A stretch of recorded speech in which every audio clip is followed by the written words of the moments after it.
did DRX rise or did T1 fall? We had an amazing, I mean, amazing worlds altogether, but amazing world finals this past weekend. Of course, JNT and I will get into that in just a moment. And then we need to talk some contract prison. It's looking like we're going to have to deal with some of those issues again this year.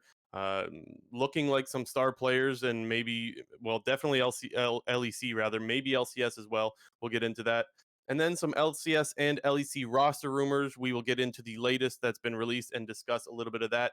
Episode 107 of the Clown Fiesta podcast with Blue Jay and JNT 250 starts now. JNT this weekend was nuts. Yeah, I'll let you start. What did you think of the series? It was definitely, I think the ending, the storybook ending, obviously capped off what I think most people think was the best League World Championship we've ever had. And I think part of that Yep. has to do with the ending and how it was a storybook ending. I think part of it also has to do with kind of the pre-tournament expectations coming into it. It was like, okay, we got the super powerhouse of Gen G in Korea, and then we have all of the LPL who are actually really, really strong. Yeah. But that script kind of quickly got flipped on its head once the quarterfinals started because you really saw these underdog Korean teams rise up. Even, we talked about it before, and I still think that the Gen G Damwon series, like that series, still personally was my favorite series. Um, you know, Absolutely insane. I mean, the perfect cap off to a great world championship, I think. I have a hard time with that because I actually think I agree with you, but I guess I would agree more if that was the finals, right? Like I think that altogether that was the better series, but with it being finals, like you know what I mean? Like when it's finals, something's just more hype about it going to game 5 finals that like I think I prefer the series that we just saw. Um Might be in your even head a if I little like bit right now, though, because it's only 2 days pardon ago. me? But it might be stuck in your head, a little bit of recency bias as well, but Well, I mean, there's also bias for you because you were at the other one, right? Like there's that's true. bias no matter what, there's bias. But yeah, it's like I think that no matter what, for me, whatever the finals is, going to game 5 and being a very back and forth series, I think it's going to be a hard time for me to top that. Regardless, though, absolutely amazing. This is a worlds that you're not going to forget, right? And it's funny because no matter how many times you can doubt DRX, like they were being doubted early, man, and by myself. Like I'm not counting myself out of this. They were doubted in like every single series they were the underdog. How many times did we predict them to lose? And then they won the whole damn thing. And so yeah, I can't say enough good things about this series. Maybe we should just start talking about the games honestly because yeah, the series itself was exciting and I think that goes without saying. Yeah, I mean, it feels like this is quite a common theme at Worlds where we get to game one for almost every single series, and game one goes the way that we think it's going to go. And then the series just kind of gets flipped on its head, and it's always credit to the underdog team for doing that because after game one, honestly, I was a little bit ready to mail it in. Like, I'm not even going to lie. Yeah, no, I don't blame you for thinking that. Like that's the instinct that you have when the underdog gets kind of clapped, right? And when the favorite looks good. Like it wasn't just DRX not looking so good. It was more to me like T1 looked really really good and I don't think they looked that way the rest of the series, right? Yeah, So it I was mean, really surprising, I guess, in that way. Yeah, the main thing to me was, especially during that game one, why just in my mind I perceived the series to be over after that is just because of the way the game started, with Zeka getting a big lead in lane and actually playing really well against Faker in that lane. But definitely credit to Pioshik, who pretty much did 3 ganks mid lane, which netted them 2 summoner spells and a kill in like the first 10 minutes of the game. And then, Mhm. even despite all of that, Faker just seemed to have way more impact on the game. He had some massive team fights on his ear, and it was like, okay, even if Zeka gets ahead, Faker's still gonna manage to outplay him. But you know, like I said, I'm glad for entertainment purposes that it started to swing the other way. No, I think you're totally right again, honestly. When you see Zeka performing really well and it's still not enough, you're like, "Uh-oh, this ain't good." And I actually don't think Faker had a good series. I think that game 1 was the only game to me that I thought he played well. I thought the whole series he was constantly being caught out. And that was really surprising for me to see how many times Faker was dying. Now, I know you haven't tallied up the prop sheet yet, and we will get to that at some point. But it wouldn't surprise me at all to find out if Faker was the one that died the most. I know that was one of the questions on the prop sheet. it just seemed to me like as I'm rewatching the series, I'm like, he's dying again and again and again, and he's just getting caught out so often that it was like, this is the guy. And don't get me wrong, he's still the GOAT, right? And am I going to doubt Faker next year? No. But I still was surprised that we didn't see GOAT Faker in this series, because how many times in his career have we seen Faker show up when games matter? And I don't think we saw that this series. Yeah, I mean, I was actually just, as you were talking, briefly scanning through the games. I think you're right. I think Faker had the highest average deaths. And the Definitely thing not the is, player that these anybody would have picked.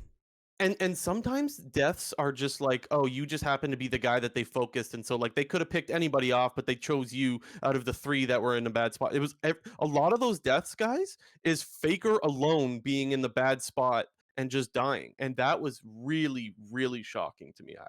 Yeah. But like I said, the game one though, in game one, that was the game that I thought he played well, and there was so many times where it looked like DRX was about to make a pick, and Faker could shuffle out with his ear. Instead, he kept shuffling in, getting a pick and getting out. And so like game one to me was like, anytime you think you have Faker, he's flipping the script on you and giving T1 an advantage. And so I thought, oh, this is just going to be a Faker diff. This is going to be a 3-0, and we're going to further cement Faker as the GOAT. And while I'll still say like there is no GOAT conversation, he's still the GOAT. I still think that we didn't see it in this series for the rest of it. Yeah, I think as the series sort of went on, one of the areas that, in my opinion, going into the series, T1 had a massive advantage in the top lane with Zeus versus Kingen.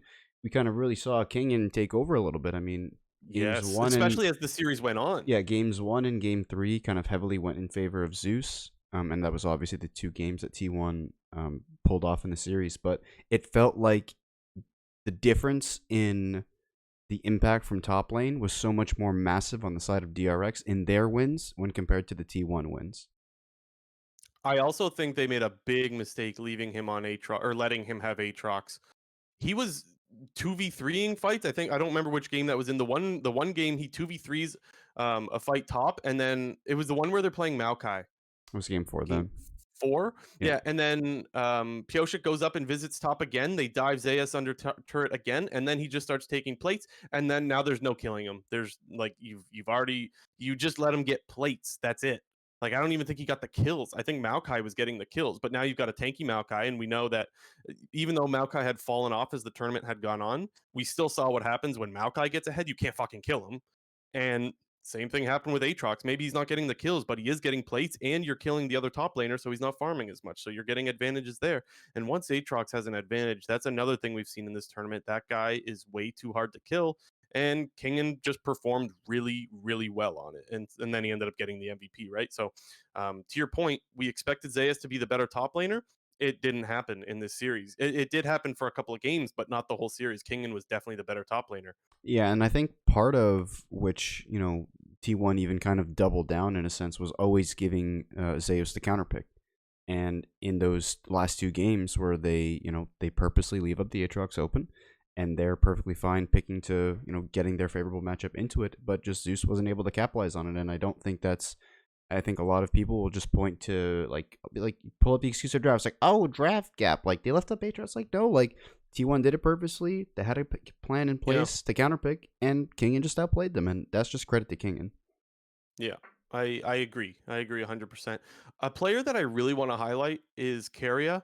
I thought he had a great series. I think he deserved to be a champion this weekend, and I don't think any of his teammates played to his level. Now, that doesn't mean they all played terrible, but I think he was hands down their best player. And I really, really, God, seeing him at the end, just absolutely heartbroken. That's heartbreaking as a viewer, and as like any T1 fan, I'm sure was feeling just the same way watching him. That was really hard to see with how well he played. The Lux game, my God, man. Game two, I thought it was such a 1v9 performance. They still didn't win the game, but my God, how many times was Lux? He did the flash Q in the bot lane that binded two of them. He found Pyosik that was trying to flank them when they were around Dragon. Like, so many flash Qs. And that's a risky play, by the way. How many times have we seen Flash Lux Q miss and then the guy ends up dying? Like, that's a risk.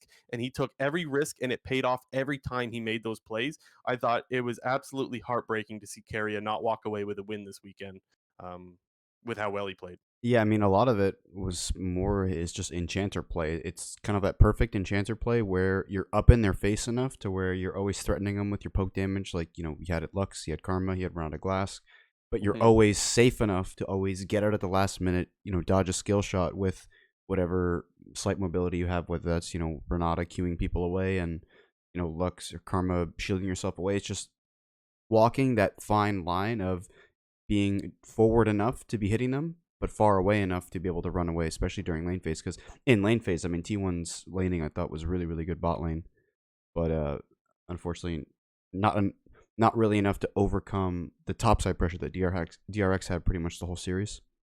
Yeah. Now, in game two, was that one of the games where we started seeing the Baron steals? When did we start seeing Baron steals? I mean, because it felt like we saw The them once they first started, they never the stopped. first one was game 3, I think, because that Okay. was that was the one where Guma just kind of walked up from the front and stole it. And then obviously there was that huge one in game 5 where he was off to the right. But I think game 3 was the first big one. And I think we need to talk specifically about Baron steals and Dragon steals, I guess, for that matter, just because of the sheer amount of them that there was throughout actually, game one, there was the Dragon steal, right? That started Oh off yeah. there, and you're like, wow, what a nice snipe. I kind of forgot about the Dragon steal. I was more focused on the Barons, but Yeah, game 3 um, was the first one, I'm pretty sure. this was a rare situation where I think Reddit got it right. And there was a lot of defense that was coming Piosik's way after some of these misplays happened. Now, that doesn't mean he played them perfect because there were times where he made the mistake on the smite. But a lot of them were like the one where it was Rend and Smite, and the Rend ended up bringing it to like 800 health. I got to give props to Owner. He like immediately smited that, and I was like, I don't know if he just was hoping to time it and got lucky, or like I still have no idea how Owner was so quick. But as soon as the Rend went off, Owner smited it like right away. And even though I still think DRX should be able to get that, it was very, very split second. And so my initial instinct was like, how do you miss Ren's smite? But after watching it again, I was like, oh, maybe you just got to give credit to Owner for being really quick on that one. Yeah, it's kind of like when you just miss that timing, you kind of hope as the enemy jungler trying to steal that the enemy team is going to mess up their combo, whether it's like a Ren smite Hmm. or some sort of big damage skill shot like a Nunu consume smite or something like that. It's a lot of the times you're kind of just hoping that the enemy player is going to whiff it and you just have that split second opportunity. And like you said, maybe it's just luck or maybe he just was looking for that exact timing. And there was another one later where they did Ren smite, and the Rend went off way too early. So whoever in call and com said now, like you usually call a time or a number at the Baron's health. Let's say it's like 2K or something. I don't know what it is. Maybe it's like 1500, and you say, okay, I'm gonna Ren smite at 1500 health or something like that. Um, they did it way too early. They did it at like 2300 or something like that. And they did the Rend and Smite. After the Rend, the health of Baron was like 1300 still. So the Smite just left it like perfectly available to be stolen. And that's what happened there. So I think whoever made the call to Rend early is at fault, but we don't really know who that is because we don't have the comms just yet. My point being that the immediate dogpiling on Piosik, I don't think was necessarily warranted, even though I do think he could have played some of those smites better. And holy crap, I've never seen so many Baron steals in one best of five in my life, or in a finals especially. Yeah, I mean, it was definitely pretty hype, and I think kind of like you said, Reddit definitely got it right because I thought Pioshik, for the most part, played a pretty solid series. I thought he was Yep. also playing pretty well in 2 games that they lost. So I was glad to see that those. I mean, part of it was them winning. Definitely would have, like, if they would have lost, dude, the backlash would have been Oh, insane. So on the don't one become a hand, jungler, kids. on If the you think one you want to hand, be a I'm pro happy. jungler, no, you don't. On the one hand, I'm happy for him because he wasn't going to get shit down his throat for like the next 2 months, basically, from Twitter and Reddit, or I guess on whatever the Eastern sites are, but still. Isn't it funny how like it wasn't just this? It wasn't like the crazy Baron smites that they overcame. There was the deft thing last week or 2 weeks ago or whenever the hell it was. Like it is crazy some of the things that they are overcoming. Like some of the tilt proof tests. Like your tilt is being tested to the maximum level in these series, and DRX is still coming out on top of them. That's the other crazy thing, right? Because like the other one when there was the Ash backdoor when the inhibitor spawned, people were like, "Well, this is kind of a 4-1 series." And even though I don't always Ezreal, not agree with Ash. those, uh, did I say what I say? You said Ash, but it's Ezreal. Oh yeah, yeah, it was definitely Ezreal. Anyways, you're right. What was I saying? I lost my train of thought. I'm sorry. No, that's okay. You were correcting me. I was saying the wrong thing. It doesn't matter. Something The about point not is, tilting?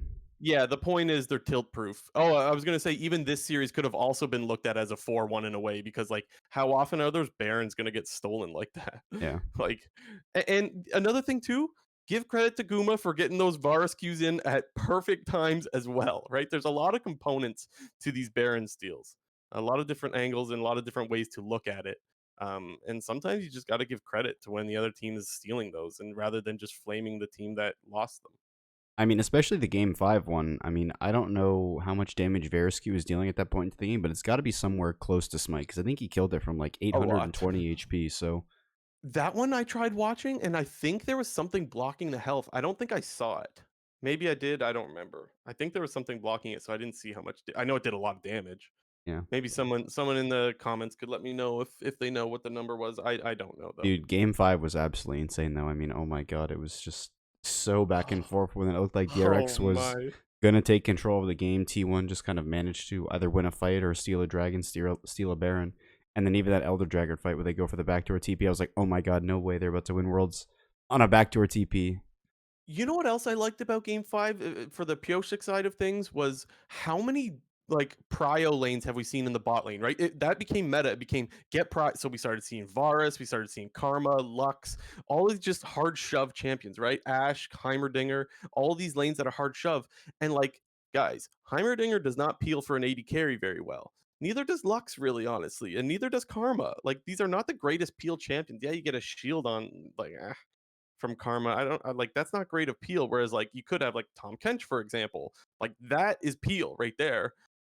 And I was just waiting for someone to punish with some hard engage. And they took the Hecarim and they absolutely ran over the Varus. They ran over Gumayushi in game 5. And I was like, thank you. Because at some point, someone had to be like, I'm going to engage on something that they can't do anything about it. And I'm going to punish them for taking fucking Karma. That's just outplaying and that's adapting over the best of 5. And so that is just even more reason to give props to DRX. Yeah, I mean, I think we asked the question at the beginning, but was it T1 falling or DRX rising? And I think we're both kind of on the same page here, where I think it was just DRX rising to the occasion once again. Pretty I much, say both, honestly. yeah, I think I feel a little bit of both, but I think it's more the DRX side for me. I mean, I still think that Baker definitely didn't have the greatest individual performance, but in terms of individual Yeah. performances out of the other players, I mean, Zeus maybe was supposed to win, but I thought he still played all right. I thought, DRX it's hats off to them for me personally. Yeah, I guess it could vary by which player you're looking at, right? Because it's hard to say T1 fell when I saw how good Carrier played, but it's a lot easier when I look at how Faker played.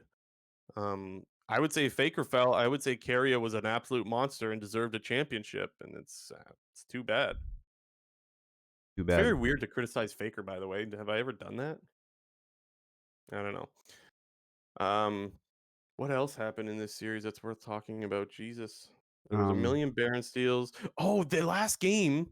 I don't know about you. I got hella Monka S when T1 starts to backdoor once the Elder yeah, fight's dude, not going well. I thought they were about to win the game right there. I was like, no way Oh you man. just have the balls to TP into the base game 5 and just try to win it like that. Well, It's they pretty lost much Elder, so Yeah, they I mean, have to. it's the all or nothing play. I mean, yeah, sure, you can probably base, maybe wave clear until the rest of your teammates are up, but you're gonna lose complete control of the map when the enemy team has Elder Dragon for 330. You're gonna lose the next Baron. You're probably not gonna have position for the next Elder. And I respect the decision, bro. Like sometimes you just got to go for it. And I think they recognized that they were probably in a bit of a doom situation and just Yeah, they were. they tried T1's in a rough spot there because for you sure. have Caitlyn traps lining up. Like, how do you get towards the pit, right? It's a really difficult situation. You walk through Caitlyn traps that at 40 minutes into the game, you're going to die. So that's one of the issues that they had. Caitlyn traps are OP at 40 minutes. And then obviously, Pyosik finally gets the smite on Elder. That one's pretty damn important. Probably the most important objective of the series because it's game 5 and it's Elder, and that secures them the win, right? Because if they don't get Elder, I think it's a lot more difficult to one clean up the fight or clean up the turrets, I guess. But also when the fight breaks out, like you can't really stop bases as T1. You can't run up to them and stop base because you get instad with Elder, right? You just get erased. Whereas Hmm. like I think stopping DRX's bases if they don't have Elder is a lot easier, right? You could stall it out a lot longer. And T1 probably ends the game. So, I but was yeah, like, I honestly like started to lose it a little bit when they started me TPing. too. Like I was sweating. Yeah, I oh my god, I went ape shit the whole damn series. That oof, what a banger. What else? Anything else on the series that you wanted to touch on? Any Um, players that you wanted to highlight? yeah, I mean, I guess I don't know. I mean, I think I talked about The most of the one, players. I mean, the I the guess one guy that I mean caught I guess a little bit of flame was Beryl, especially for his Game 5 Bard, because I mean he wasn't the most accurate with his skill shots per se, but mhm. He had a few zoning Rs. The thing yeah, is, some of those ultimates are actually zoning ults because they did force the guy to like walk back to dodge it and then had to flash away. So like to me, that's a hit, right? He didn't hit the player, but he did force a flash. And how long have people said in the league world, if you force someone to flash, that's a successful ability, right? yeah. Some of them were not that. I'm Faker was aware of like that. juking every single Bard alt that game. There was like that Yeah. one that was in the bot river in the bush above the red buff, where he was like basically pinned himself into the corner, and the one pixel didn't have him in the alt. I was like, oh my god, That's one area that Faker still performed. He still sidesteps like an absolute monster. That's one yeah, thing he'll never lose. One it's thing that he will ingrained into never his have an issue with. hands. The other thing that I should talk about, I guess, is the discrepancy between the bot lane. I thought T1's bot lane was actually just better. Yeah, Um, I thought T1's bot lane played really well. the one thing that was really surprising was the I have it here, game 3. Gumayusi's on Varus. He's up 113 CS to Def's 67. This is at 11 minutes. And you think, like, oh, this is absolutely doomed. Now, to be fair to Def, he did sacrifice a couple of waves whenever they were going over to drag, so that, but like, I don't know, man. That's still like that's a lot of CS. Like you're creeping up towards 50 CS differential at 11 minutes almost. And you would think that that would be the opportunity for a flame horizon, right? Usually, when you see someone start to snowball that hard, it gets worse as the game goes on. But they managed to kind of keep it pretty stagnant. That gold lead or that CS differential kind of stayed the same for the rest of that game. And so I guess you got to give credit to T1's bot lane for getting that lead, but also for DRX to be able to manage to stay relevant is also pretty impressive, even when you're down that much. Yeah, I mean, despite T1's bot lane pretty much winning every single lane this series, I don't think that DRX's bot lane played bad by any means. I just think that we've seen almost the entirety of the World Championship. T1 heavily plays for laning phase in the bot lane when it comes to But you know champion. what though? A lot of the drafts from DRX were also prio lanes as well. And so like that to me is a lot of skill matchup of who's going to get prio. Now, admittedly, I'm not the best expert when it comes to bot lane matchups, but I do know a prio lane when I see it. And both teams were pretty much drafting prio the whole damn time. So if you're going to be drafting that way, it's probably because you think you can get prio and they weren't. So that's where I give the credit to T1's bot lane for just outplaying them almost the whole series. Yeah, In I lane. mean, I In lane. agree, but like I said, I don't think that brings down my opinion of how DRX's bot lane played. I Yeah. think, part of the problem when you do go like aggressive versus aggressive or playing for priority, sometimes the losing lane can just start chain feeding a little bit. Because if you're True. playing early game champions, you just get so far ahead and the game can become so much easier. And pretty much you did see the T1 bot lane getting CS leads in almost every single game, but like you said, they kind of just managed to ride out the first, 15, 20 minutes of the game until they became relevant in team fights. And they were relevant to your point. Like just because the laning phase didn't go well, that doesn't mean they didn't play well. I can specifically think of game 2. I remember Deft landing that Varus ult on Faker at Baron when T1 has Ocean Soul. Game 2, T1 gets Ocean Soul, and you're like, oh shit, this series ain't getting any better. And then he lands the thing. Viego starts getting resets. That's all off of the Varus ult, which by the way, Deft landed a lot of those. So to your point that laning phases and everything, and they played well outside of lane, 100% agree. They really did have a solid out of laning phase game or series rather. And even Beryl, there was a lot of criticism towards him about getting picked off every time he played Heimer before, but it looked a lot better in this series as far as like getting picked off is concerned, anyways.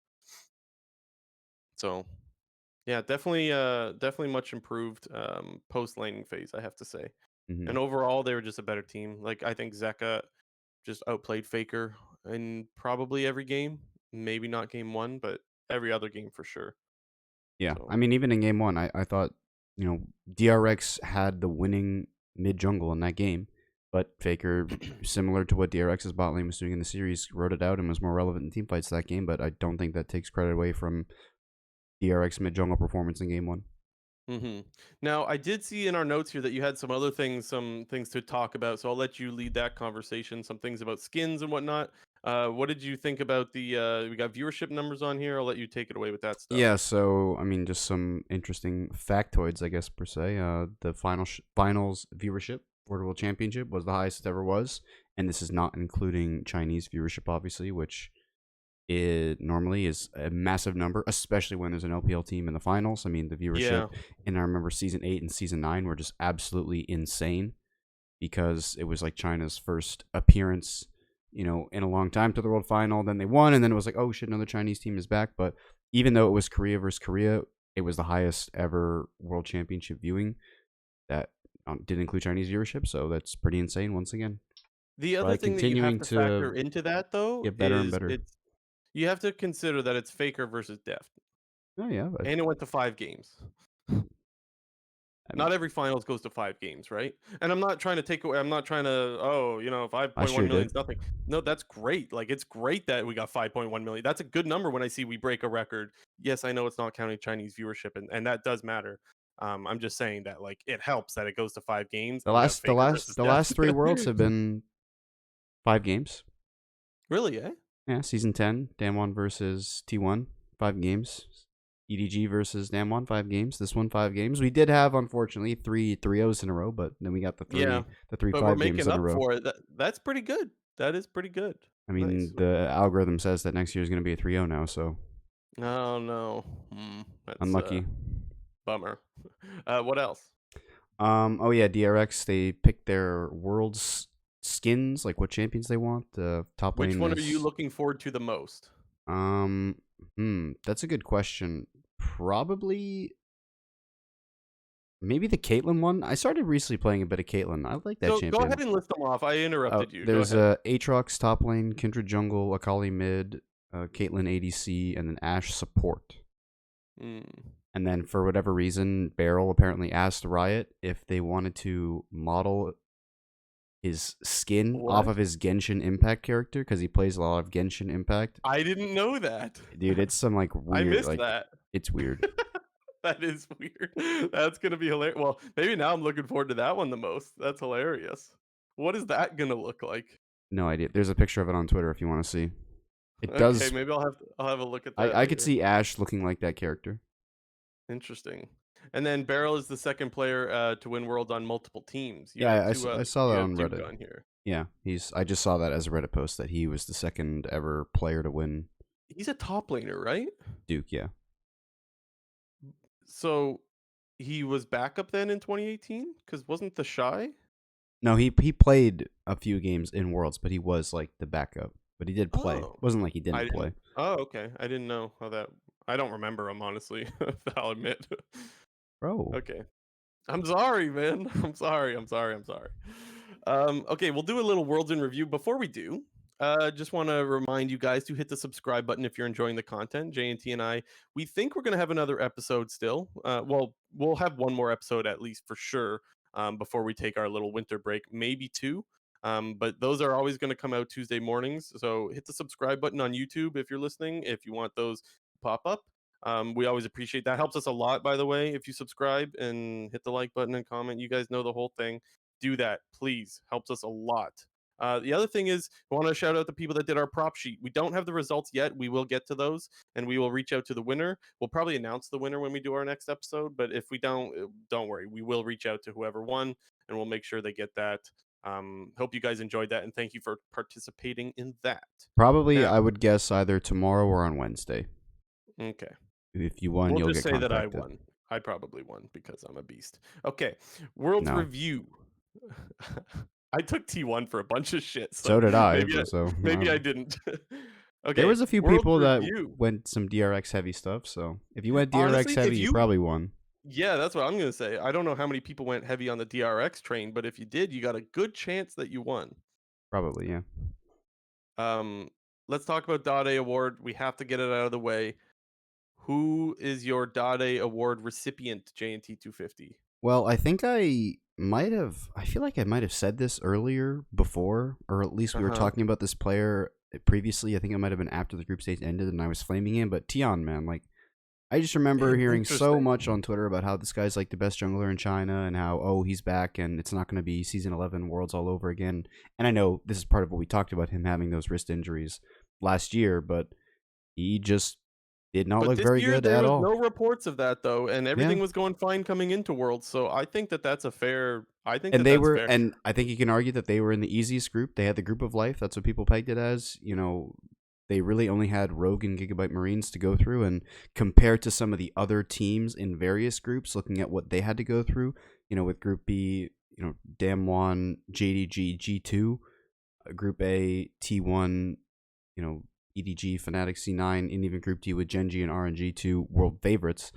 You know, Top Esports might have the easiest group out of all the Eastern teams and was the only one to not make it out. I don't know if this is like a me thing, if other people felt this way as well. I just felt like Top Esports was just an afterthought altogether this tournament. Am I alone? I don't know. Like it felt like I completely forgot they were in the tournament when I was looking at it. So like I couldn't pick a specific player when it came to them. However, I still went with Peanut actually. And I want to know how bean soup this is, J&T, because can you take a guy that makes it that far in Worlds for the Dade Award? Like I don't normally know. it's someone I who doesn't thought even get out he of groups, right? I I mean I can see it. I thought he played pretty well for the most part in the group stage when he was on like Trundle Poppy duty, but then he got put off Trundle Poppy duty and obviously was like heavily underperforming, so And he got hard outplayed in both of those series, like yeah. in quarters and in semis. So I, that's why I went with Peanut, but I wasn't sure how like weird that was. I think that's a perfectly acceptable answer. Yeah, it's weird though. It's still, regardless, it feels weird to say it. But anyways, I went with Peanut because the hype of this guy coming into the tournament. This guy was supposed to take over the tournament, and he just got hard clapped back to back series in quarters and in semis. So yeah, I was disappointed with that, especially when you have. And don't get me wrong, Chovy didn't play the greatest either. But when you have Chovy and Rule, like you have weapons on your team, it makes the game easier to play as a jungler. Now that doesn't make the game easy, but it makes it easier, and so I would expect Peanut to show up after he was omega hyped for this tournament. And yeah, like I said, didn't show up. So I took him. Now, tournament MVP. I don't know. Do they do a tournament I MVP? don't think they did, but I think it's fairly obvious that everyone would pick Zeka if there Yeah, was that have to go award. Zeka. So Yeah, I mean, yeah. he was just absolutely disgusting, like just completely cracked out of his mind playing Silas and Akali. Had some pretty good performances on other champion styles. I can recall that one Ari game against EDG. No, it was against Now, Genji, but still, really yeah, good. no, he absolutely styled on the tournament. I think that's one of the best storylines, which I think is a good segue into what do you think are the best storylines of this tournament, JNT 250? I mean, it's funny because I'm not one who normally buys into the storyline, but the NAEU baby. I mean, EU week You took two. the negative route. Yeah. Come on, man. Well, it's I think positive for the NA Zeka side is of I mean, things. the Zeka one has to be one of the best storylines, no? This Well, guy was nobody a month ago.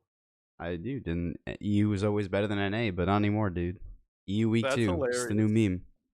That's funny. I mean, I am with you. Like that was one that I loved that NA actually beat EU more or whatever it was. Maybe in North, that's a silver lining right there. That is some copium with how bad North America performed, but it is notable. And then obviously Deft versus Faker, man. I mean, that is Absolutely fantastic. everyone's everyone's been talking about how this Worlds was an anime, and I get why. I absolutely get why. Thoughts on the meta? Did you enjoy this World's meta? I feel like most people did. Yeah, I mean, it was pretty similar to the meta that we saw in season 8, like Worlds, and season 9 MSI, and those two tournaments were also some of the better tournaments that we've had in recent years in terms of competitiveness and champion diversity. So I thought it was great.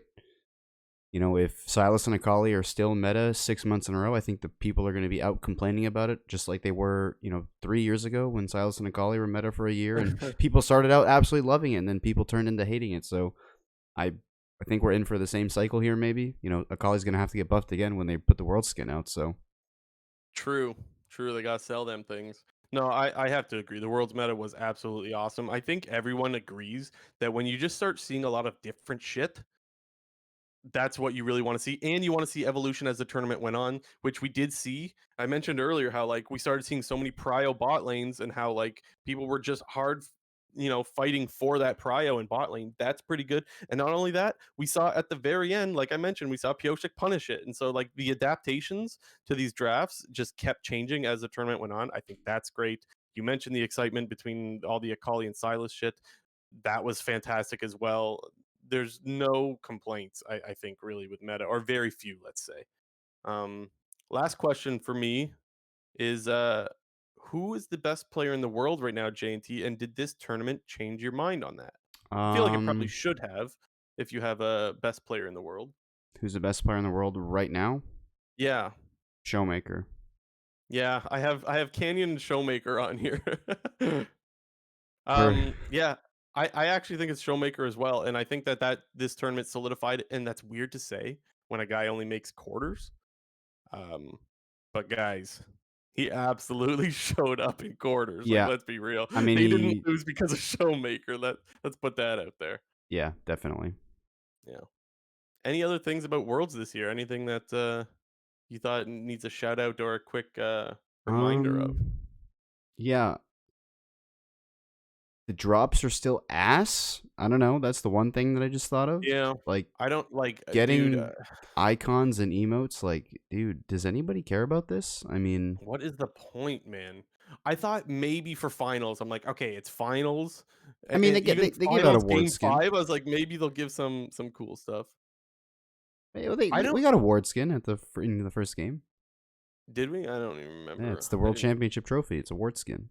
And I didn't dude, think I they got already that. they even put like DRX. They're on the map on Summoner's Rift. They're already on there. Oh, really? I I saw it don't think I earlier. got that, but I just got a bunch of duplicates of emotes that I already had, and I was like, Yeah, whatever, same. man.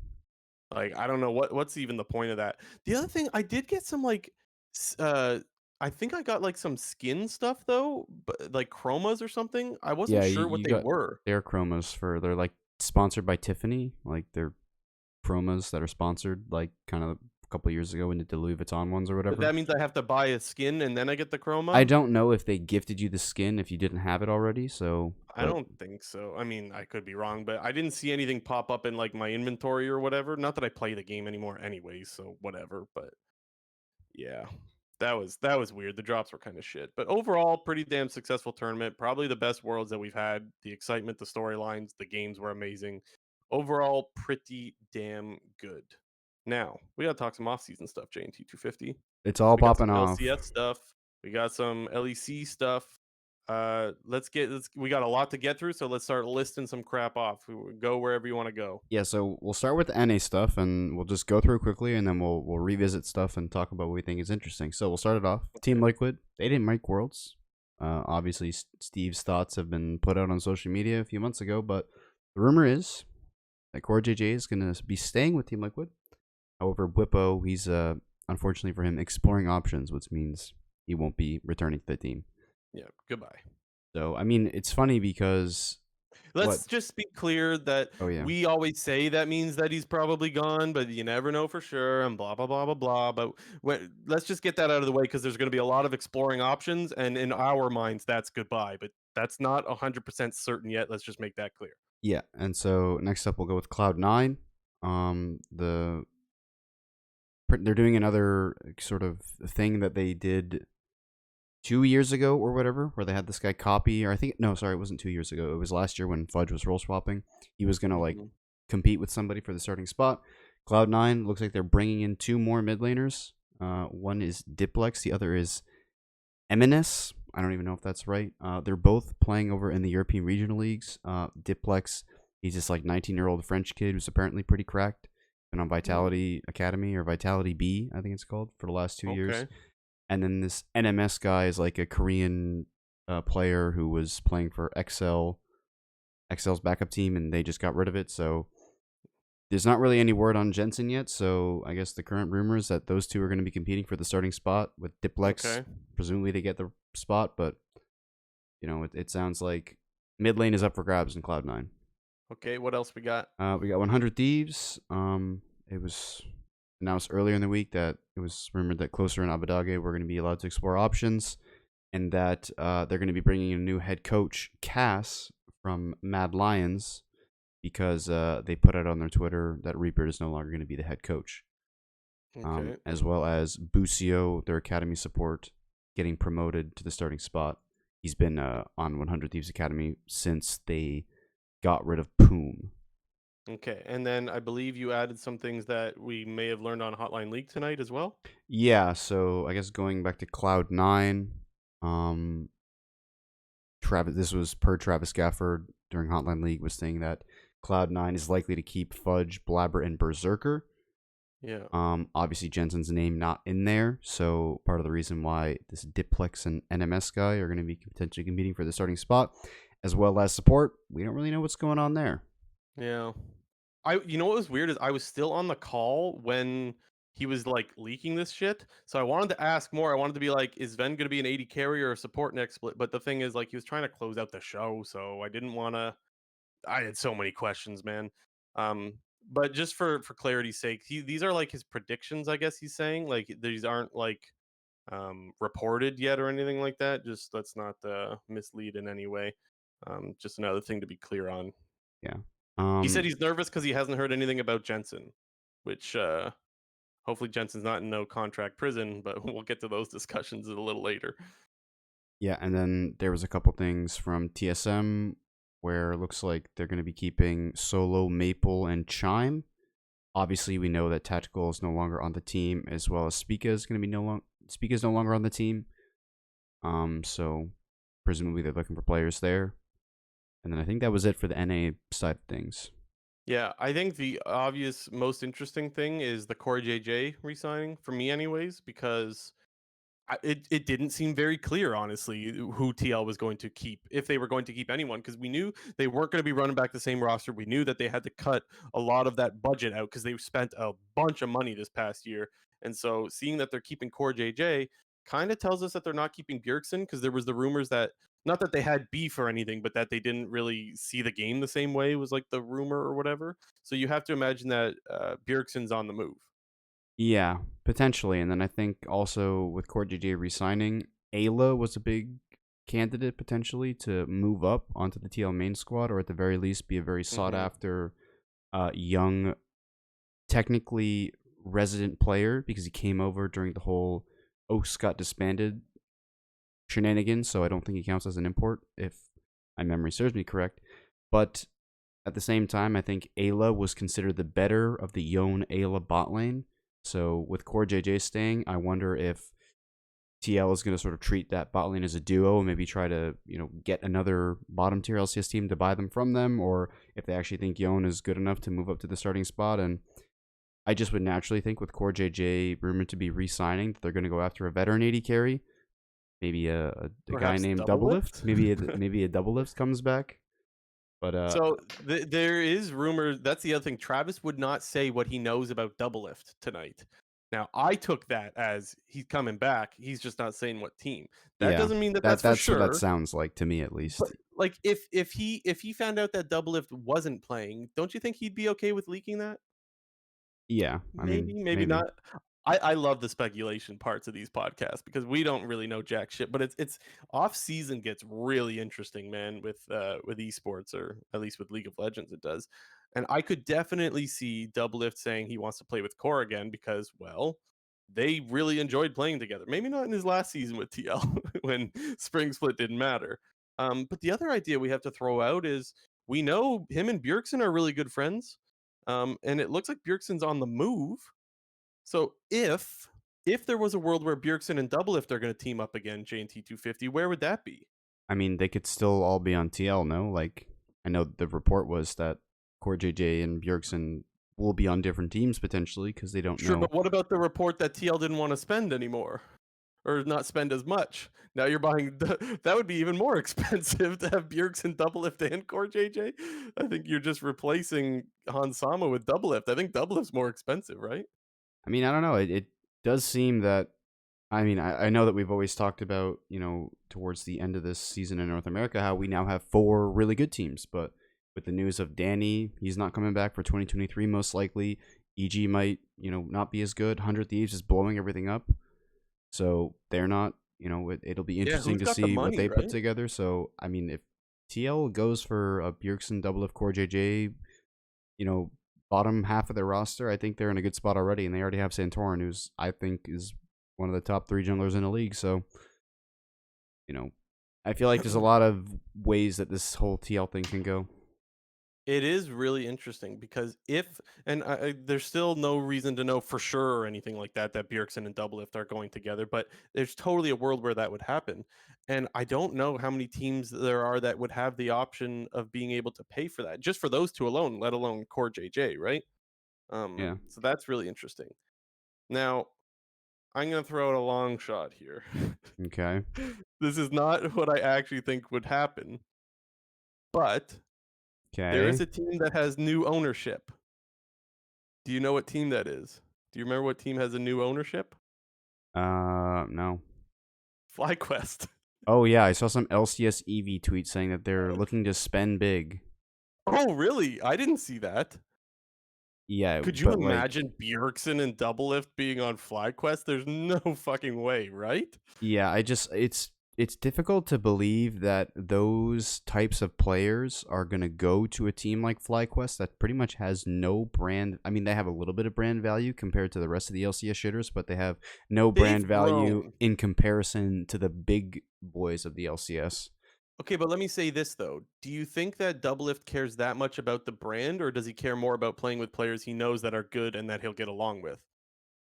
I think part of it has to do with going to an organization that has, lofty goals and respected people, and the whole org is good as opposed to just You putting a know? good team together. Part of it is you got to have faith in the org that they're going to do what's right as well behind the scenes. So it just it would be difficult to believe that FlyQuest is going to make a quote unquote super team. It would be. I When agree. I hear spending big, I would think for an org like that, that might be sort of going after some more younger, higher valued players. I'm Um, just saying I don't know how many options that maybe the remnants of the 100 Thieves squad that's getting blown up. Who knows? yeah. Yeah, and the thing is, if 100 Thieves was willing to spend, they probably wouldn't be getting rid of, uh, well, their GM for one, but all of their players. It sounds like 100 Thieves is supposed to look a lot different as well. So Yeah, I mean they're I blowing don't the think whole it could thing be up. them. New Yeah, GM, I new don't. head coach, new roster. They're getting rid of at least 3 players. It looks like. So it's either we're going to see some weird situation where Bjergsen somehow plays with Doublelift again, and one that's really hard to predict, or they're just not playing together, and that's totally possible as well, right? Yeah. Maybe even likely at this point because it doesn't seem like there's a lot of suitors for them to find a team together. One thing that I'll say Who about knows? the whole double lift equation is that I know that he's always been super complimentary of Busio, so Okay, that's just interesting. something interesting. That's primarily just from watching him play a bunch of Champions Queue last year. Busio was like one of the most active support players, and Doublelift would always talk about how he thought he was really good. So usually when Interesting. Doublelift is talking about supports that are really good, he usually ends up playing with them at one point or another. Yeah, that would be interesting. Any other things that pop in your head? Anything? The one thing that surprised me is that Travis is predicting Berserker to stay with C9. I think just last week or 2 weeks ago, I was saying like, I think it's going to be hard for them to convince him to stay in North America once he just saw, North America get absolutely crapped on. But clearly, he doesn't hate it that much, even though like the language barrier's still there, and I'm sure he'll get better with that. But that's hard on a player when you don't speak a language. Yeah, I Um, mean, I thought he was going to stay, so I like We'll it. see. We'll see. I think it's great. I think fans like Berserker. I was That's what's important. hoping for You got a good potentially player. I was hoping Go for ahead. potentially C9 Core JJ. Give me some Berserker and Core JJ Yeah, bot lane. that would have been cool. But Berserker, you got a good player. He seems like a good personality. I don't see anybody. I don't have any reason to believe that fans don't like him. Right? He's a fan favorite, and we're managing to keep him in the league. That's good. The issue that we have with imports is when they don't work out and when they cost way, way too much. Now, maybe Berserker costs a lot. I don't know. But as long as fans are happy and as long as we got good players, I don't think there's going to be too many complaints. Well, I think that's it from the NA side of things. Okay, let's hop into Europe now. Lots of Europe stuff going on. Europe is way ahead of us as far as their signings, but I don't think that's abnormal, right? Because A lot of times it's like Yeah, which European players can get a team, and then the ones that can't kind of go over to North yeah. America.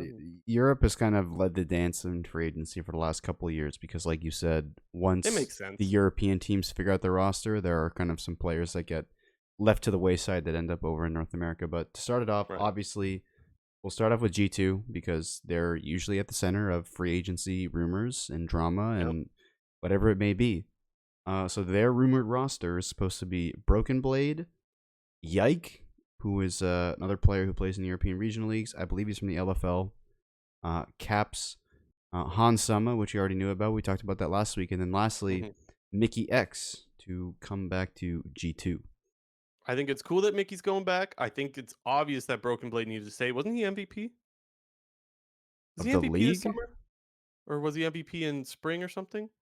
Oh no, Uh, he was all first all team, right? Maybe it's just first all team. I have no idea. Regardless, he was good. The point, I guess, what I'm getting at is he's good and you're G2, so obviously you're going to be keeping him. The most interesting thing to me is Hansama. I think this guy really needs a bounce back. Like, I think no matter what team he would be going to, I'd be having my eye on Hansama because I just think what happened with TL this year just wasn't characteristic of the Hansama that we've seen for the past few years. And so I'm hoping that he'll be more at home, but going back to Europe and be able to get to his former self. That's the most interesting one to me out of that. Yeah, so one thing that was interesting to note, and we'll take this with a grain of salt because we've talked about these individuals previously in terms of their off-season credentials, but according to Thorne and Monty, and once again, it's Thorne and Monty, so we'll take it with a grain of salt, but apparently Hansama wanted to play with Mickey X on G2 back after the 2021 season, but Rogue blocked him from going to any European team, so that's Yeah. part of the reason why he went to Team Liquid for 2022. Yeah. And Thorin and Monty, like, don't get me wrong, sometimes they annoy the hell out of me with how toxic they can be, but that doesn't mean that they're wrong a lot. Like, usually they do get things right. Hmm. Sometimes I think they tunnel a little too hard, and that's a topic for another day. Yeah, and Um, the other big thing to note with this rumored G2 roster that apparently Elioya was their first choice, but Mad denied their buyout of it was like 800 euros or something like that.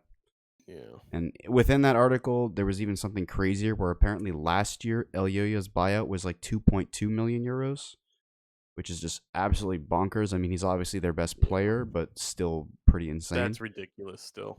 Yeah. Um, yeah, so speaking of Elyoya and Mad Lions, looks like Elyoya is staying. However, it's rumored that Karzi is also going to rejoin. That would sort of leave Unforgiven without a team. He was one Yep. of the few Mad Lions players I thought played really well, even during their sort of, you know, During spring. their depression of spring and then the end of summer and even Worlds. So Yeah. I thought he was pretty solid almost the entire time that he was on Mad Lions. I'm surprised that they want to get rid of him in the first place, especially for an 80 carry in Karzi, who had a pretty horrible 2022, in my opinion. Not the level that we were used to seeing out of him, honestly. But yeah, maybe let's just get through the rest of them, and then because that's Yeah. how we should. So yeah, just speed run this. Fnatic, not a whole lot, although it looks like Rux is going to be taking over the starting role. I know we talked about this last week, just quickly a little bit, that looks like Fnatic's bot lane is going to be out, and Hmm. from what we figured out this week, that seems to be the case. Um, I think the big news over in EU, some people will say it's G2, but XL seems to be creating a bit of a god squad here. They're Hmm. rumored to be getting Otawamne, Xerxes, Vithio. Hmm. Patrick's going to stay, and they're also getting Targamas.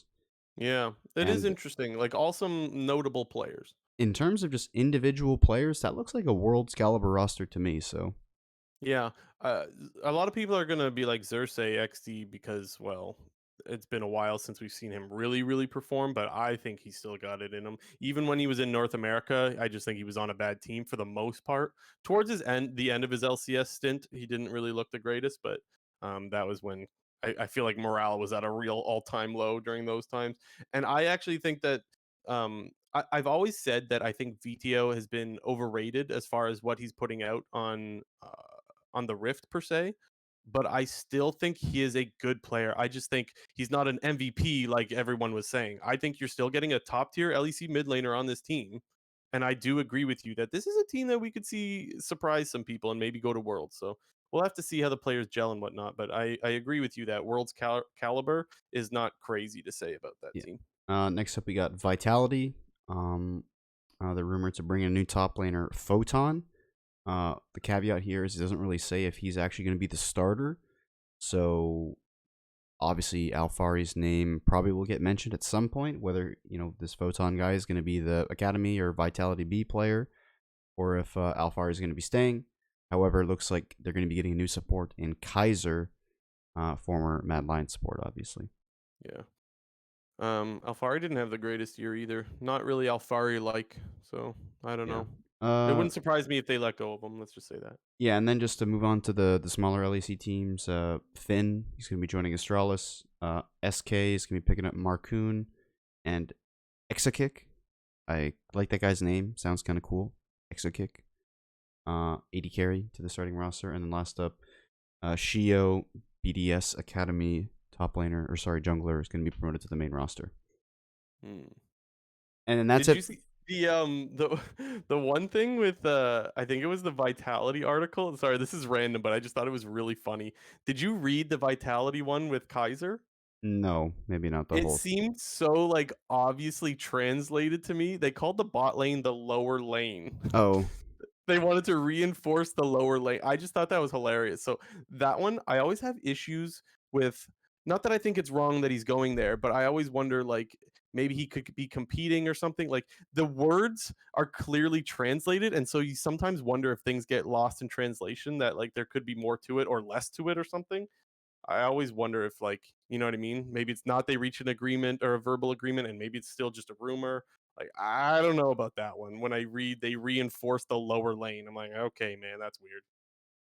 yeah, and then we obviously have some players over in Europe that we already know don't have teams but are looking for teams. Obviously, the two biggest names being Rekkless and Jankos. We found out that apparently Rekkless is open to role swapping to support. Makes a lot of sense to me. I know this was sort of something that he was talking about on stream, but Rekkless has always been a player who picks up new champions very, very quickly, as well as can play and has shown he can play a lot of off meta stuff. During the time where there was that whole bot lane fiasco in season 8, he was playing a whole bunch of mage bot lanes, Karma, Janna, Vagar, who else was in there? Syndra, I think, as well.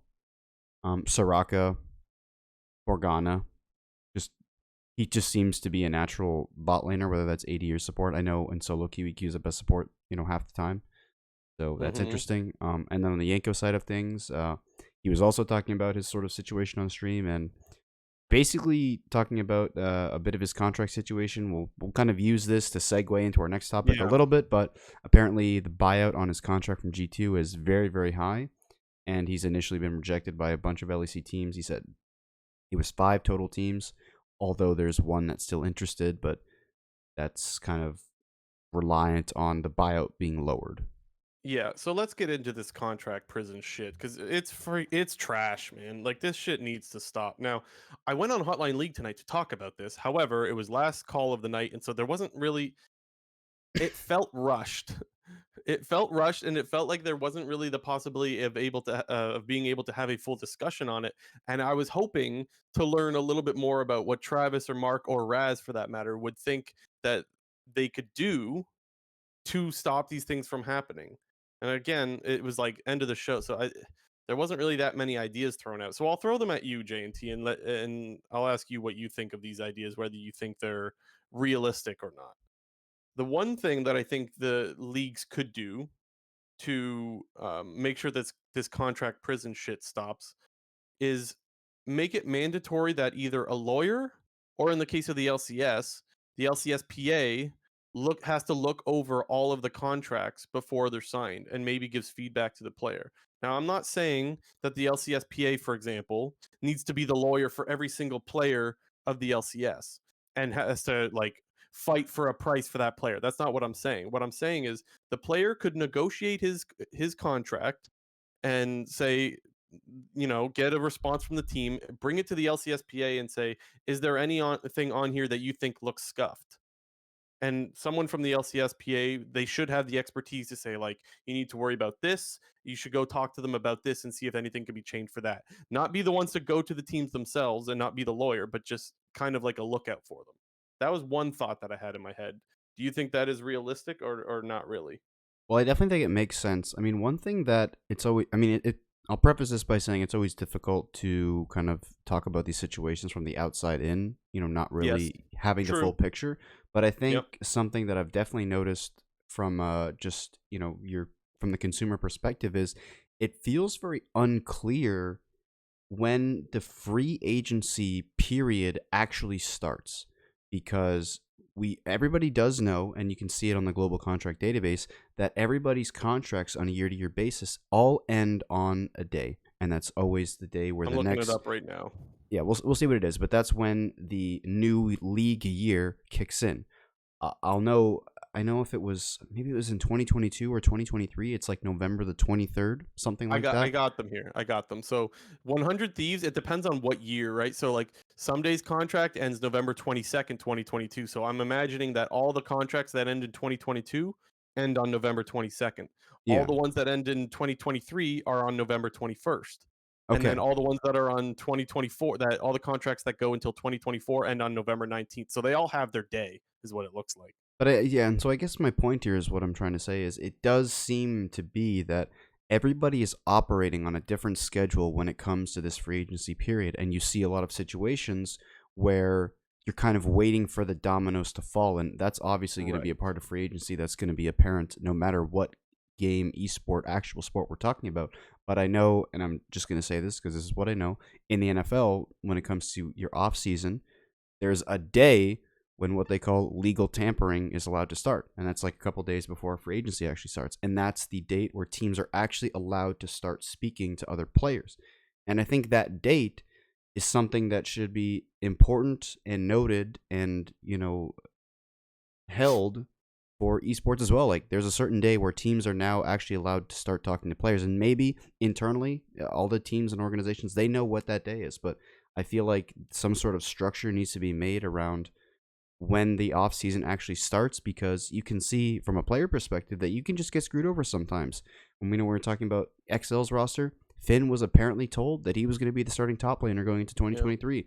And once they found out that Otawamne was available, XL picked Otawamne up and dropped Finn. And Yeah. that's probably not a great situation for Finn. And no, it's good from XL's point of view because they're probably getting an upgrade at the top lane position. But for Finn, he was expecting a spot on a team the entire offseason, and now he had to go find a new one. Luckily, he did find one, but other players we've seen in the past get screwed over because of this.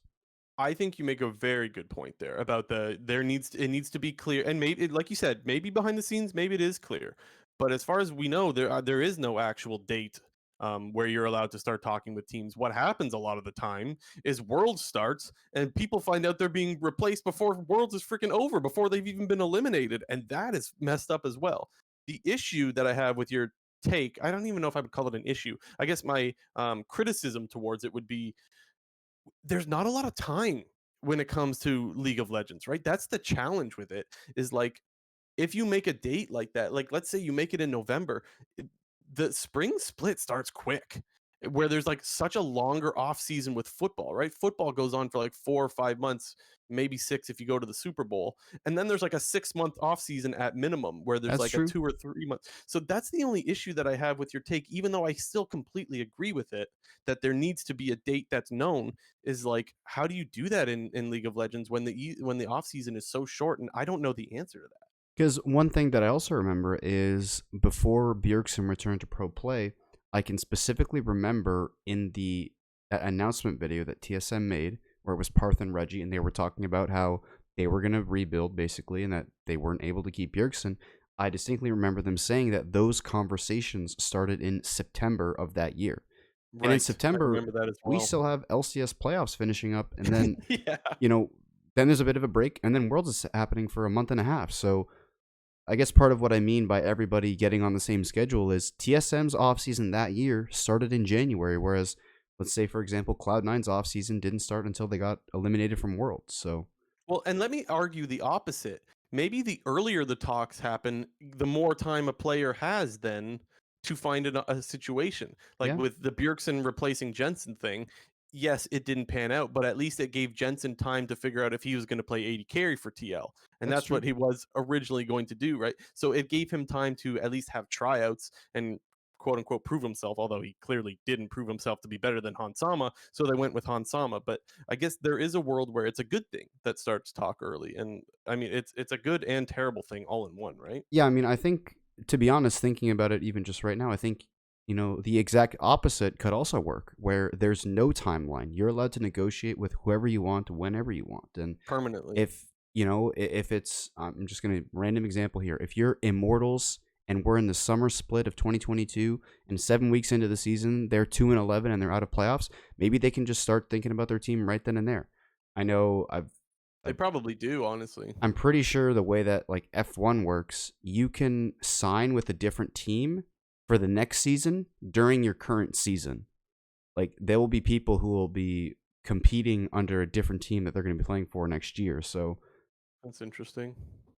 I guess I don't That's know. weird, but interesting, I guess. It feels like we either need some structure or no structure, and it feels like there's just this middle ground that we're walking through where some teams are working on their offseason plans because guess what? They're not they're not at Worlds or they're not in playoffs, but there's 50% of every other team in every other league is still competing and still thinking about the present. And even though I think this is all like a really good conversation and whatnot, I still think I want to bring it back to the whole idea of contract prison because I think regardless, I don't know if any of that stuff fixes contract prison. Or would you say it does? Well, I mean, I guess part of the reason why it does sound like this contract prison exists is because players want to ensure their starting spots on teams going forward, and they want, for the most part, they want to sign longer term contracts so that they can have, a sustainable income over a certain period of time. Because we've seen over the last however many years, 13, 10 years, like the average lifespan in esports is not that long, especially for your No. average player, especially in North America. The top players have been around for a very long time, but guess what? Those are the top players in the league. How many Revenges and like Inoris and Altex? I Come mean, on. Altec actually I'm played waiting pretty for it. well. I'm waiting for it. Niles. Oh yeah, Niles, Mike Young, even. I mean, there's a ton of Yeah. players that just kind of fade out of the LCS pretty quickly when they have Yeah. one relevant season. So on the one hand, it makes sense that players are signing longer term contracts, but at the same time, with the volatility of the teams and the leagues wanting to always improve while not spending as much money if possible, you're going to have certain situations where you might be a player who just doesn't fit into the long term picture of that team anymore. Yeah, but I do think there are some rules that still need to be put in place to try and avoid the contract jail that Yeah. we're I dealing with. mean, And buyouts is I the still number have one more. culprit. I still have more that I want to throw at you. So okay, well let's talk about the buyout one. How about the idea of a buyout deadline? The reason I bring this one up is because with Rekkless, for example, it seems like he's still in contract prison a year later. Am I right or wrong about that? No, I mean, He's not. what gave you that impression? I thought that Sorry. he was still signed under G2, and I thought that he's having trouble finding a team because of that. No? No, he was He was gonna talking. go to K Corp, but then he was gonna go to K Corp and LEC, but then because he's signed to them or something, but then he's not able to because they're not in the LEC anymore or something. Well, he was talking about his situation from the previous year. I do know that. I thought it was carrying over still. I thought that there was still I thought his contract was like rented out. That's not the case at all. No, but I mean, the one interesting thing that he did talk about with the G2 contract that he signed was there is a significant wage decrease Yes, if that you're was my not next one that I wanted to get playing into. in the starting spot. So this is actually something that I did get out of the conversation on Hotline League for the short conversation was they all agree that a mandatory compensation percentage should be put in place. What percentage that is, I don't know. But Rekkless saying that he was getting 6% of his pay because he was benched, that is messed up. And that is one way that teams will absolutely take advantage of holding on to a player forever until they get a buyout, right? That to me is messed up. And I don't know what that percentage is, but it's got to be more than 6%, right? Yeah, I mean, it's difficult to say. I'm definitely of the opinion that, teams need, if you're contracted to play for a team, there definitely has to be a percentage value of your contract that's guaranteed, whether you're playing on the starting roster or not. Mm-hmm. What that number comes out to be, you know, honestly, I have no idea because we don't have the financials of the contracts. I mean, I'm trying to just think of a random, somewhat accurate number that Reckless could have been paid. Like, let's say he was getting paid €1 million, you know, for a year. I mean, what is it, a year? I don't even know. A split? A year? Sure, a year. So what is that? Yeah, you 6,000? say a year. 6,000 if he's benched? Like that's or I guess 60,000, not Yeah, 6,000. yeah, yeah. My zeros are messing up there, but I mean, The point is, you know, that's nothing in comparison, right? exactly. And then you compare that to your normal player, your average player that might be only making 200,000 a year, and what's 6% of that? I mean, it's like way less, I don't know. A lot less. way Never less. mind the math behind it. The problem is that because they can control these contracts like that, that's how you end up in contract jail where you have star players like Rekkless. Rekkless should be playing in the LEC, okay? Like there's no way that guy should be playing for K Corp. Nothing against K Corp, but that guy belongs in the better league. He is a star player and he's a fan favorite, and that shit is going to keep happening until rules are put in place. And so maybe we don't know what the percentage is, but we can definitely agree that 6% shouldn't be allowed to happen. And so I wonder if the leagues can put in a minimum percentage that players can get paid of their contracts. Like if that's a rule that you can implement, it should definitely be done, should it not? Yeah, and I definitely I think I like your idea of the like a buyout deadline. Yeah, and I If don't know you're what a that is either, what the buyout deadline would be, but eventually you got to let a player be free. well, my assumption of that would be something along the lines of once free agency or once the offseason starts, a buyout can be set for a player, and that is going to be for your big spender teams that are trying to acquire these quote unquote super teams very early on in the offseason and pick up Mhm. the best talent available. And I think that makes sense. You should have to pay those extra dollars if you want to get a player out of their contract on another team to come play for your team. But at the same time, if you then look at it from the other team's perspective where you're going to be a player that isn't in that team's future. Rekkless wasn't in the future for G2 once they sort of failed that season with him. And, then if the off season continues to go on and you're not getting, bought out by another team, then that buyout can either decrease over time or get eliminated over time. That's sort of how I Yeah. interpreted it. And I think it makes sense. I would even say even a step in the right direction could even just be if he is not bought out by the end of spring split, then he at least is let go and is available to join a team for summer. Not that I think that would be the perfect fix because I do think Jankos, for example, should be able to get on a team right now and play in spring, but at least that would be a step in the right direction from having someone miss a whole season or having to go to academy or whatever it's called, the ERLs. Like that to me is messed up, man. That makes no sense. Yeah, it's definitely a tricky situation. And kind of like I said at the beginning, it's a bit weird to sort of dissect from the outside looking in, but at the same time, when people on the surface can understand that there's a problem, then a problem definitely exists. Yeah. I agree. And the thing is, even the teams should be in the interest of having like the leagues will die if these popular players are not we've seen the LCS struggle already when you have players like I mean Bjergsen only took a year off, but like that hurts the league. Doublelift has been off for some time now. That hurts the league. And yes, he's coming back. But the point We is think, when we you have think. these yeah, true.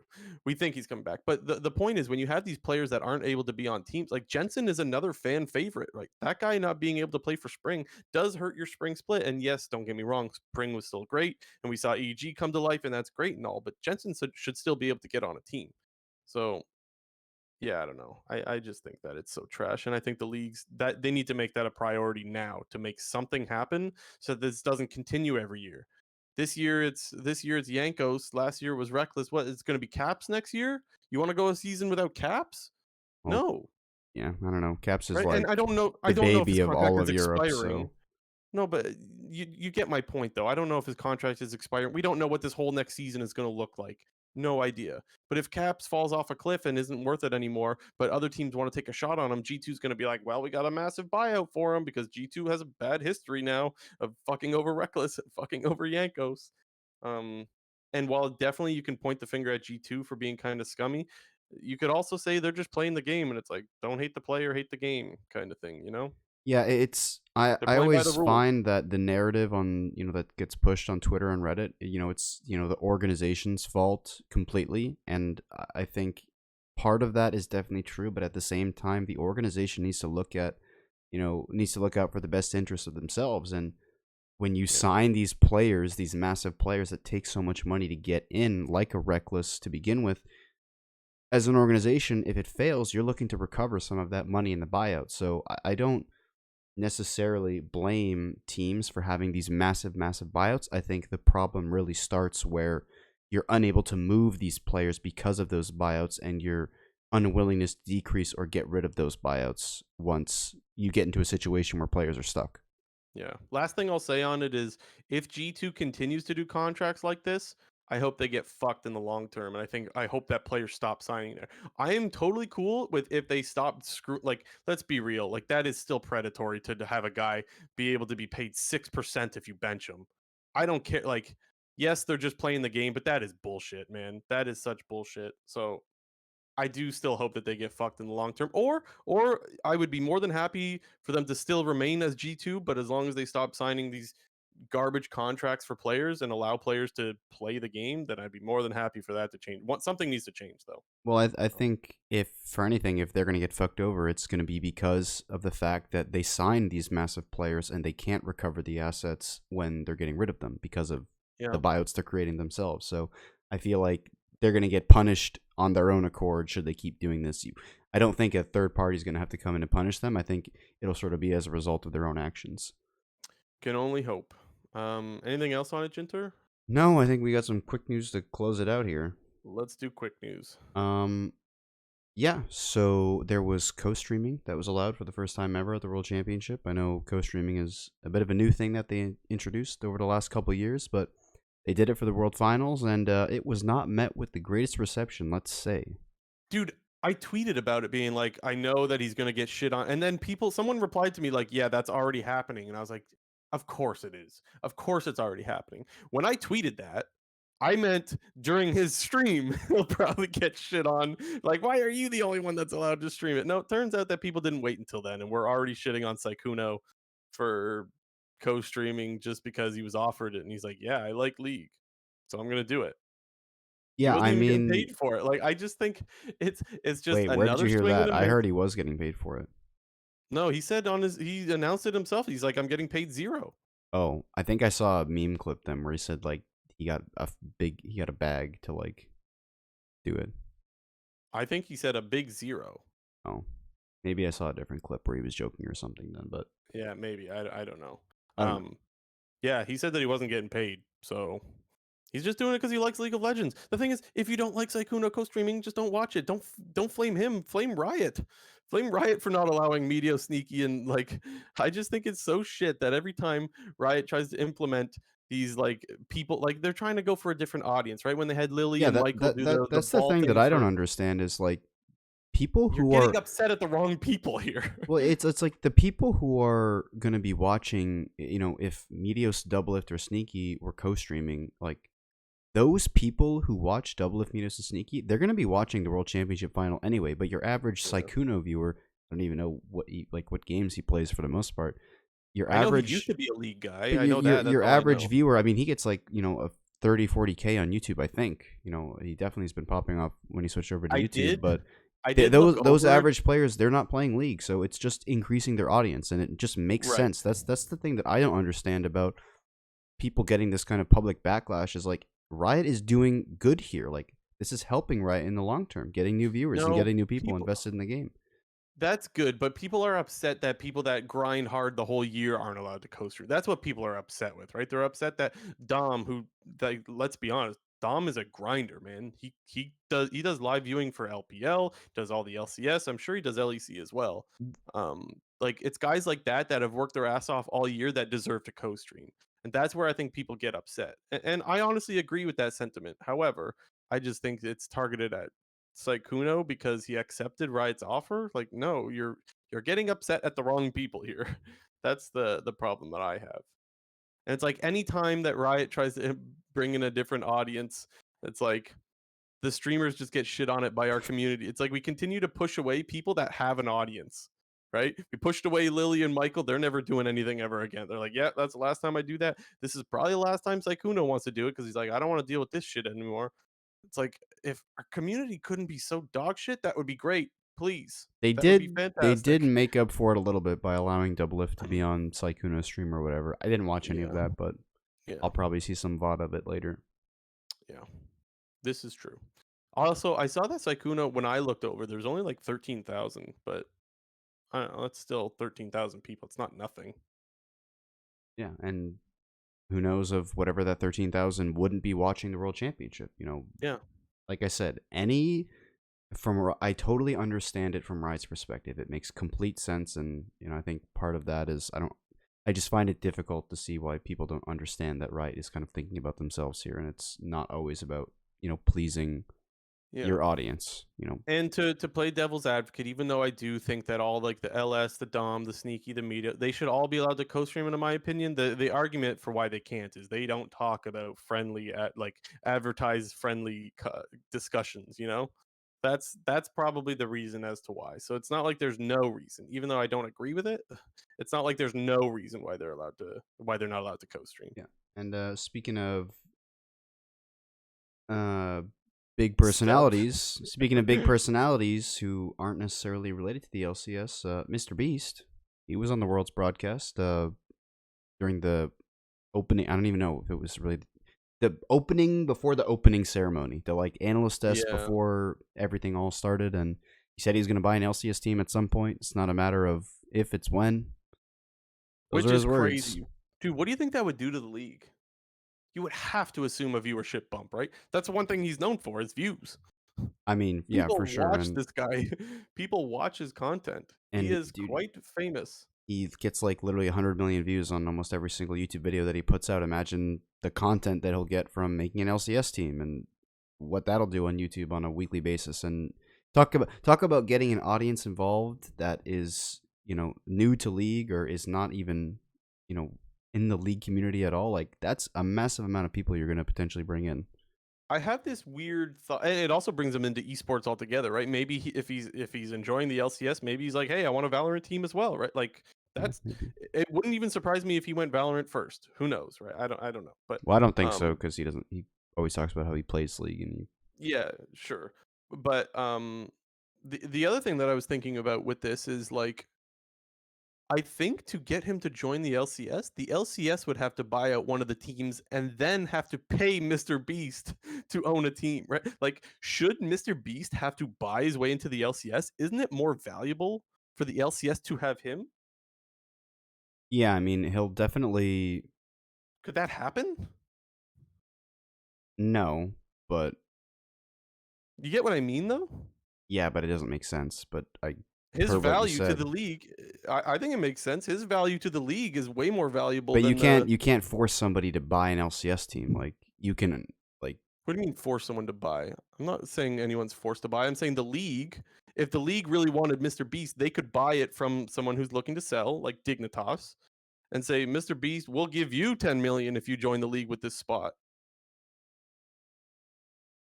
I get what you're I think saying. the value that he brings to the league is I don't even know, but I, a lot. I get what you're saying, but I think at the same time you would want him to join the league when he wants to join the league because that's going to be Yeah. when it's kind of going to be at its best. It's not just hey, we need you to join the league, so join it now. It's going to be like Oh, I'm not once saying it Mr. needs to be now. I'm totally with you. Like it's when he wants to join, but when he wants to join, his brand is way bigger than the LCS brand. That I But think that the LCS, but if if they he had the wants to opportunity, join, why would the LCS give him the team and pay him like he's gonna do it himself? he might just be like, I'll buy the team anyways because he's worth millions and millions. If he wanted to, he could say, I'm more valuable to you than you are to me. Pay me to join your league. I'm not saying he's that kind of guy. He's not an egotistical kind of guy. I Anyone don't that's think seen Riot would Mr. ever Beast do that. content Depends knows. on who it is. It doesn't even matter. It's like Michael Jordan or I think if Riot had the opportunity to pay Mr. Beast to own a team, I think they would do it. As long as the price is not something ridiculous. I think it's more valuable to the LCS. These are hypotheticals that we don't know if they're ever going to happen, but I think you'd be silly to not want Mr. Beast to own one of your teams. Your viewership goes way, way up. But anyways, just thought. Just a random thought. alrighty. What's next? And last up, this is once again per Travis Gafford, but apparently we're gonna see some format changes to some of these international tournaments going forward. And these are gonna be quotes that I'm about to read off really quickly. Hmm. Format changes are coming to Worlds. Quote. Will announce at the Yeah. start of the season. Quote. Both for MSI and Worlds. And then So We think that double elimination is perfect for qualifying teams, but Right. Worlds is one of the biggest sporting events, and all major sports have single elimination. Yeah. So it sounds like we're going to get some double elimination, but it's not going to be when people Not at the actually parts want that it, we want. and instead will be during qualifying and, play-ins, presumably. Yeah, that is weird. I don't like to me, I don't know what's the point of even adding double elim at that point because that's not the area that people want to see double elim. Now maybe like I see the format later and I see, "Oh, okay, that's why they're doing double elim." So maybe my opinion changes once I see the format. But for now, my instinct is people want double elim when it comes to the later parts of the tournament. That's the teams that they want to see play twice. I don't want like I don't know, name a shitty team to go through a lower bracket run just to make it to groups, for example. Yeah, like we I don't. would I would have liked to have seen Damwon play another best of 5 this year. Like that's what I wanted to see. So, I don't know, it's weird. I don't get that, honestly. Yeah, it definitely doesn't make. If you're going to add double elimination, don't add it in the earlier parts of the tournament. Add it in the later parts of the tournament. Then Yeah. don't get me wrong. I completely understand why Riot is most likely never going to add double elim to Worlds, especially in the knockout stage, because most of the exciting world championships and ones that we've always thought about forever pretty much are the underdog and Cinderella story type worlds. Yeah. If there was double elimination at this world, do we think that DRX would have won? I don't think Hard to so. say, but yeah, it's definitely there's definitely a world where you say no, right? And if just I just think that the impact going forward with DRX winning the world championship will be what it is and will be so much greater than any other team winning, except for T1 maybe. So I Fair think enough. Riot got their best possible outcome, and When they make this announcement that they're not doing double elim, yeah, it's like they get to announce it, and then the next day it's like, and that's why because well, yeah, DRX won. Yeah, no, I agree. It's thing is, I'm not that bent out of shape with it because again, it is already a long tournament. Adding more games makes the tournament even longer. It's a big investment to watch all of Worlds. I yeah. do still want to see Damwon play twice though, so I don't know. When they make it double elim, I'm probably not going to complain, but I'm not going to complain with the way it is now either. So I'm a little indifferent, I guess. Hmm. Okay, that's it for this episode. Um, thank you guys that keep coming back. We will probably do another episode. Well, okay, we don't know if we're doing another episode next week because free agency technically doesn't start after I just looked um at the contract database.